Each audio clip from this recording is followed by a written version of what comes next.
à tous. Le marché parisien poursuit sa progression et s'oriente vers une quatrième séance de hausse consécutive. On suivra aujourd'hui le secteur technologique alors que Steve Jobs, patron d'Apple, quitte ses fonctions en raison de ses problèmes de santé. Il restera toutefois président du conseil de la firme à la pomme. On sera également attentif aux valeurs automobiles qui ont fortement rebondi hier après un mois d'août difficile. Depuis fin juillet, le titre Renault accuse un recul de 35%.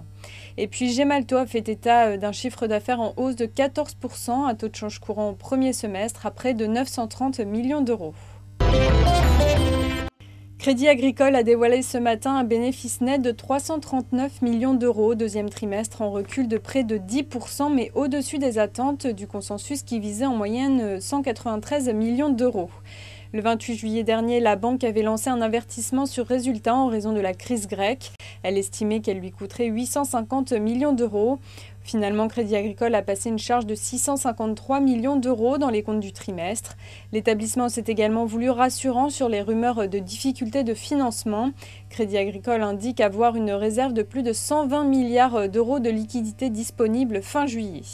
Malgré les turbulences rencontrées, la Banque Verte maintient ses objectifs 2014, à savoir un bénéfice de 6 à 7 milliards d'euros. C'est la fin de ce flash, prochain rendez-vous à midi pour un point de mi-séance.